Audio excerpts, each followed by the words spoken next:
오늘은 마태복음 13장 47절에서 52절을 보겠습니다. 새 것과 옛 것. 예수님은 천국은 마치 밭에 감추인 보화와 진주 같다고 말씀하시며 이를 발견하고 자신의 소유를 다 팔아 이것을 산다고 말씀하셨습니다. 그리고 이 세상은 하나님이 경영하시는 밭이라 말씀하신 것처럼 이 세상의 모든 사람들은 하나님이 경영하시는 포도원의 품꾼으로 살아가고 있습니다. 그런데 어떤 품꾼들은 포도원에서 일하면서 포도원에는 아무런 관심이 없이 살아가지만 어떤 사람들에게는 밭에 감추인 보화와 진주를 발견하게 되고 자신의 소유를 다 팔아 그 보화와 진주를 소유하는 자가 되는데, 보화와 진주를 발견하는 것도 자기 소유를 다 팔아 사는 것도 모두 하나님이 주관하신다는 것이며, 나를 세상이라는 밭에 아주 귀하고 귀한 보화와 진주로 만들어 주신다는 것입니다. 그리고 하나님은 이 귀한 보화와 진주인 나를 발견하고 자신의 소유를 다 팔아 사랑하는 아들 예수의 생명까지 팔아서 그 귀하고 귀한 보화와 진주를 산다는 것입니다. 이 보화와 진주가 저와 여러분이라 말씀드렸습니다. 그리고 예수님은 비유의 결론 부분을 오늘 본문에서 말씀하고 있습니다. 본문 47절에서 48절을 보면 마태복음 13장 47절, 또 천국은 마치 바다에 치고 각종 물고기를 모는 그물과 같으니, 마태복음 13장 48절, 그물에 가득함에 물가로 끌어내고 앉아서 좋은 것은 그릇에 담고 못된 것은 내버리느니라.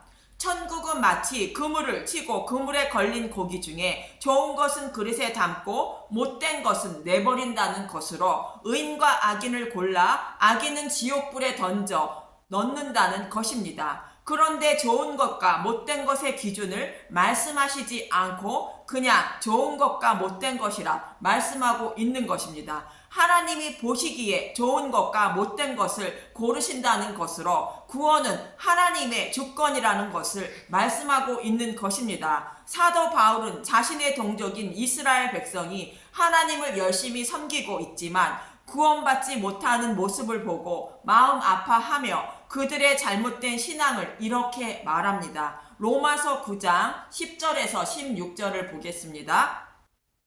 로마서 9장 10절, 그뿐 아니라 또 리브가가 우리 조상 이삭 한 사람으로 말미암아 임신하였는데, 로마서 9장 11절, 그 자식들이 아직 나지도 아니하고 무슨 선이나 악을 행하지 아니한 때에 택하심을 따라 되는 하나님의 뜻이 행위로 말미암지 않고 오직 부르시는 이로 말미암아 서게 하려 하사. 로마서 9장 12절, 리브가에게 이르시되 큰 자가 어린 자를 섬기리라 하셨나니.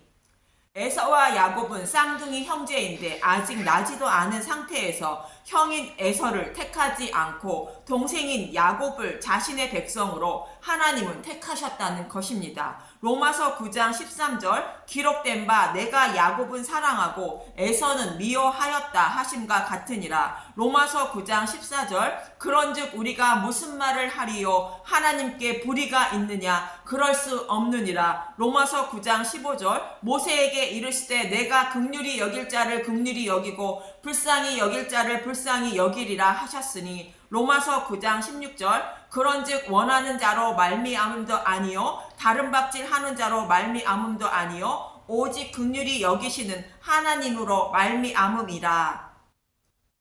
내가 천국에 가고 싶다고 해서 가는 것도 아니고 율법에 기록된 것을 다 지키며 산다고 해도 구원받는 것이 아니요 오직 하나님이 긍휼히 여겨주셔서 구원해 주셔야만 구원을 받을 수 있다는 것입니다. 이 말씀은 유대인들이 하나님을 열심히 섬기고 있는 모습을 말하는 것인데, 지금 우리의 모습도 동일하다는 것입니다. 나는 주일을 하루도 빼지 않고 교회를 다녔으니 당연히 구원받았다고 생각하는 사람이 있고, 나는 봉사와 전도와 구제를 열심히 했으니 당연히 구원받았다고 생각하는 사람이 있고, 나는 직분도 있고 성경의 말씀을 잘 알고 있으니 당연히 구원받았다고 생각하는 사람이 있고, 나는 이스라엘 백성들처럼 성경에 기록된 말씀대로 다 지키고 살았으니 당연히 구원받았다고 생각하는 사람이 있다는 것입니다. 이런 생각들은 모두 자신의 의로운 행위로 구원받았다고 생각하는 자들로 예수님의 이름은 부르고 있지만 십자가를 배척하고 있는 사람들인 것입니다. 구원은 오직 예수님을 믿어야 구원을 받되, 우리의 의로운 행위가 아닌 하나님이 믿음을 주시고 자라게 하셔야만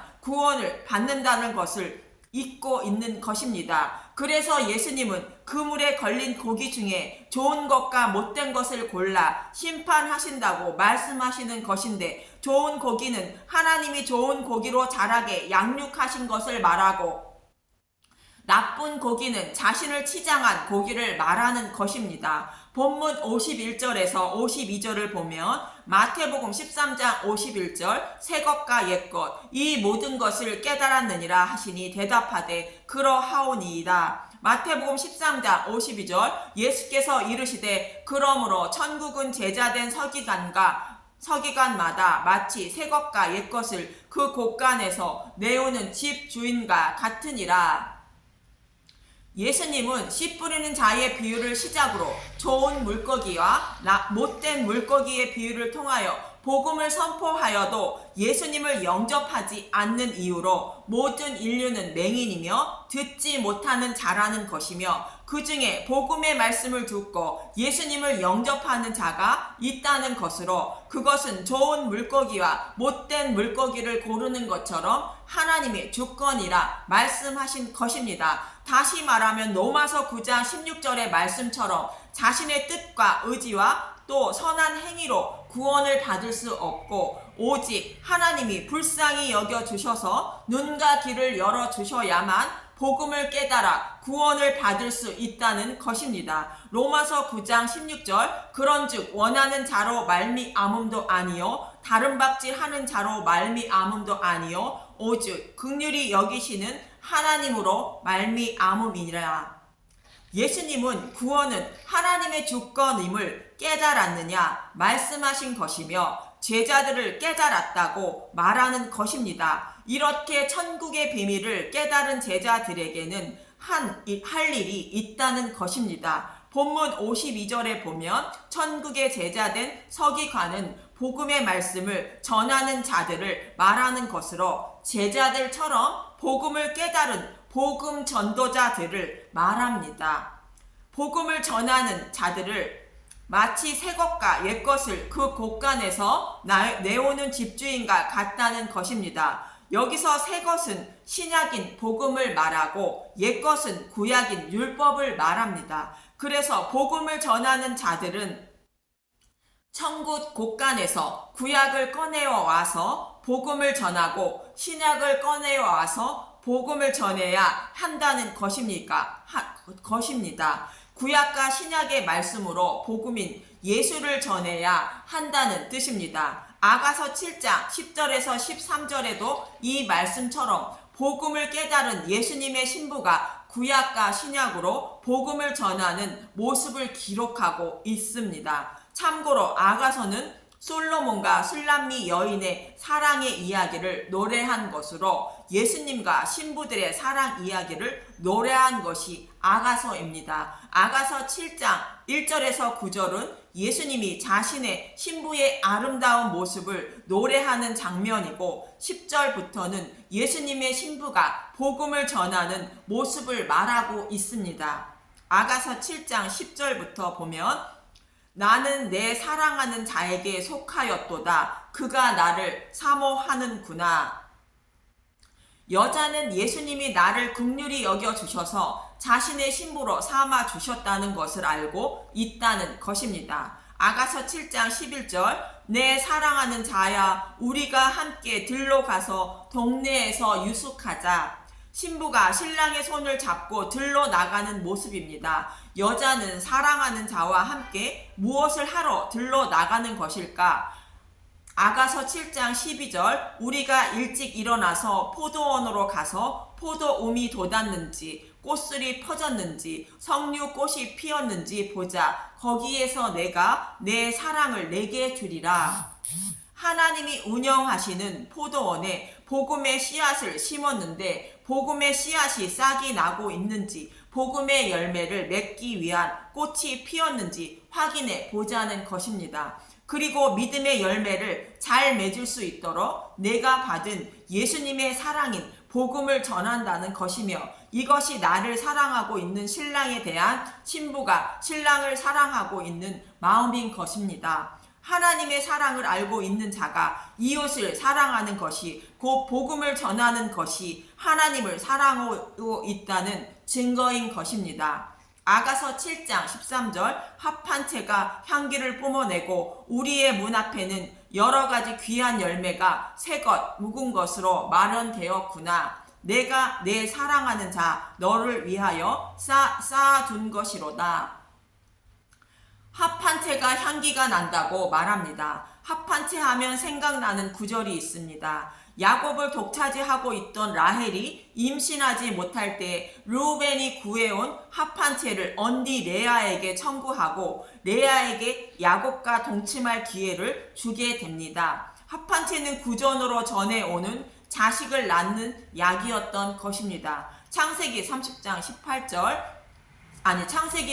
14절 밀 거둘 때에 르우벤이 나가서 들에서 합한 채를 얻어 그의 어머니 레아에게 드렸더니 라헬이 레아에게 이르되 언니의 아들의 합한 채를 청구하노라. 참고로 밀 거둘 때를 합한 채를 구했다는 것은 밀 거둘 때는 맥추절, 칠칠절, 오순절을 말하며 밀 거둘 때 합한 채를 얻었다는 것은 성령님이 오셔야 아이를 낳는다는 의미로 저와 여러분이 구원을 받을 수 있다는 뜻입니다. 이렇게 합한 채의 향기가 난다는 것은 하나님 백성을 낳는 모습을 말하는데 우리의 문 앞에는 여러 가지 귀한 열매가 새것 묵은 것으로 마련되어 있다는 것입니다. 이것은 나를 사랑하고 있는 신랑이 준비한 것이라 말합니다. 아이를 낳기 위한 귀한 열매를 신랑이 준비했는데 새것과 묵은 것이 있다는 것입니다. 여기서 새것과 묵은 것은 신약과 구약을 상징하는 것으로 본문의 말씀과 동일한 의미를 담고 있는 것입니다. 신랑인 예수님이 자신의 백성을 구원하시기 위하여 귀한 열매인 생명나무 열매를 준비하신 것으로 새 것인 복음과 곧 신약과 묵은 것인 율법을 곧 구약을 준비하셨다는 것입니다. 그래서 성경의 말씀인 구약과 신약의 말씀을 통하여 복음을 전하니 하나님 백성을 낳는 모습이 매우 향기롭다고 말하고 있는 것입니다. 성경은 하나님 백성을 낳는 구원의 지혜가 있다고 사도 바울은 말합니다. 디모데후서 3장 15절을 보면 또 어려서부터 성경을 알았나니 성경은 능히 너로 하여금 그리스도 예수 안에 있는 믿음으로 말미암아 구원에 이르는 지혜가 있게 하느니라. 이렇게 성경은 구원에 이르는 지혜가 있다는 것으로 복음의 말씀을 깨달은 자들은 죽어가는 생명을 살리기 위하여 복음을 전해야 한다는 것입니다. 그리고 복음을 전하는데 구약을 통하여 복음인 예수를 전해야 하고 신약의 말씀도 당연히 예수를 전해야 한다는 것입니다. 구약에서는 메시아 언약과 메시아가 오셔서 행하여 주실 일에 대하여 기록되어 있고 신약은 약속대로 메시아가 오시고 약속의 말씀대로 모두 이루어 주신 것을 말씀하고 있는 것입니다. 그래서 하나님은 구약이나 신약이나 모두 귀한 열매를 쌓아 놓으셨다는 것으로 그 귀한 열매인 예수를 전해야 한다는 것입니다. 예수님도 성경은 그 구약 성경은 예수님 자신에 대하여 기록하고 있다고 말합니다. 요한복음 5장 39절 너희가 성경에서 영생을 얻을 줄 생각하고 성경을 연구하거니와 이 성경이 곧 내게 대하여 증언하는 것이니라. 요한복음 5장 40절. 그러나 너희가 영생을 얻기 위하여 내게 오기를 원하지 아니하는도다. 바리새인과 서기관들이 영생을 얻으려고 성경을 연구하고 있지만 그들이 연구하는 구약 성경이 예수님에 대하여 말하고 있는데 그것을 모르고 예수님을 배척하고 있다는 것입니다. 사도 바울은 구약을 읽을 때에 이스라엘 백성이 수건에 덮여 복음을 깨닫지 못한다고 말합니다. 고린도후서 3장 13절에서 16절을 보면 고린도후서 3장 13절 우리는 모세가 이스라엘 자손에게 장차 없어질 것에 결국을 주목하지 못하게 하려고 수건을 그 얼굴에 쓴 것 같이 아니하노라. 모세가 두 번째 돌판을 가지고 내려올 때에 얼굴에 광채가 났는데 그 광채를 보지 못하게 하려고 수건으로 얼굴을 가린 사건을 말합니다. 모세는 율법을 상징하는 인물로 장차 없어질 율법으로 구원받지 못한다는 것을 알게 하려고 광채나는 얼굴을 수건으로 가렸다는 것입니다. 고린도후서 3장 14절 그러나 그들의 마음이 완고하여 오늘까지도 구약을 읽을 때에 그 수건이 벗겨지지 아니하고 있으니 그 수건은 그리스도 안에서 없어질 것이라. 그러나 이스라엘 백성들이 구약을 연구하고 있으나 수건이 가려져 구약에서 말씀하고 있는 예수인 복음의 말씀을 발견하지 못하고 있다는 것입니다. 복음을 가리고 있는 그 수건은 그리스도를 믿을 때에 제거된다는 것으로 구약을 예수님이 하실 일로 풀면 수건이 제거되고 복음을 발견하게 된다는 것입니다. 고린도후서 3장 15절 오늘까지 모세의 글을 읽을 때에 수건이 그 마음을 덮었도다. 모세의 글은 모세오경인 율법을 말합니다. 마음이 완고하다는 것은 눈과 귀가 가려진 상태로 그대로 있다는 것으로 눈과 귀가 열리지 않아 수건이 마음을 덮었다는 뜻입니다. 고린도서 3장 16절 그러나 언제든지 주께로 돌아가면 그 수건이 벗겨지리라. 예수님을 믿으면 그 수건은 벗겨진다는 것입니다. 이처럼 사도 바울도 구약은 예수에 대하여 기록되어 있지만 눈과 귀가 열리지 않아 구약에 기록된 복음을 찾아내지 못하고 있다고 말하는 것입니다. 엠마오로 가는 예수님의 제자들도 이와 동일하게 눈과 귀가 열리지 않았던 것입니다. 예수님이 십자가에서 죽으시자 제자들은 예수님이 구약에서 약속하신 메시아임을 알지 못하고 고향으로 돌아갈 때에 부활하신 예수님은 그들과 동행하시며 구약의 말씀에 예수님에 대하여 기록한 것을 자세히 설명해 주자 그들의 눈이 밝아져 예수님에 대하여 알게 되었다고 말합니다. 누가복음 24장 25절에서 31절을 보면 누가복음 24장 25절 이르시되 미련하고 선지자들이 말한 모든 것을 마음에 더디 믿는 자들이여. 선지자들이 말한 모든 것은 구약 성경을 말하며 제자들은 예수님이 메시아임을 모르고 고향으로 돌아가고 있는 것으로 구약에서 예수님에 대하여 말씀하신 것을 잘 모르고 있는 것입니다. 제자들뿐만 아니라 모든 하나님 백성도 동일하게 구약의 말씀이 예수님에 대하여 말씀하신 것을 알지 못하여 예수님을 믿지 못한다는 것입니다. 누가복음 24장 26절 그리스도가 이런 고난을 받고 자기의 영광에 들어가야 할 것이 아니냐 하시고 구약에서 예수님이 죽으시고 부활하실 것을 다 기록하고 있었고 기록된 말씀대로 이루어 주신 것을 알지 못하고 있다는 것입니다. 누가복음 24장 27절 이에 모세와 모든 선지자의 글로 시작하여 모든 성경에 쓴 바 자기에 관한 것을 자세히 설명하시니라. 누가복음 24장 28절 그들이 가는 마을에 가까이 가매 예수는 더 가려 하는 것 같이 하시니 누가복음 24장 29절 그들이 관건하여 이르되 우리와 함께 유하시하이나 때가 저물어 가고 날이 이미 기울었나이다 하니 이에 그들과 함께 유하러 들어가시니이다. 누가복음 24장 30절 그들과 함께 음식 잡수실 때에 떡을 가지사 축사하시고 떼어 그들에게 주시니 누가복음 24장 32절 그들의 눈이 밝아져 그인 줄 알아보더니 예수는 그들에게 보이지 아니하시는지라.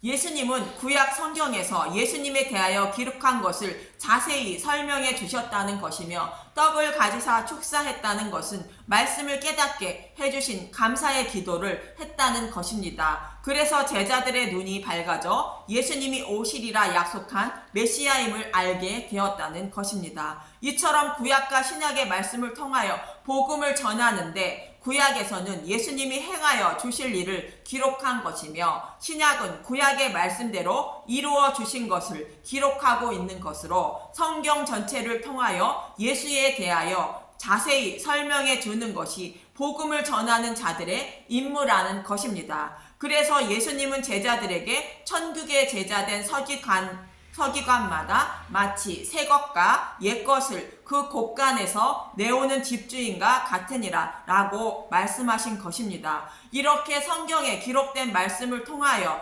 예수님에 대하여 자세히 풀어 전함으로 복음의 씨앗을 심는 것이며, 심겨진 씨앗이 싹이 나고 잘 자랄 수 있도록 물을 주는 것입니다. 그리고 믿음의 씨앗이 싹이 나고 자라는 것은 오직 하나님이 하시는 것이라 성경은 말합니다. 고린도전서 3장 6절, 나는 심었고 아볼로는 물을 주었을 때 오직 하나님께서 자라나게 하셨나니. 고린도전서 3장 7절, 그런즉 심는 이나 물 주는 이는 아무것도 아니로되 오직 자라게 하시는 이는 하나님뿐이니라.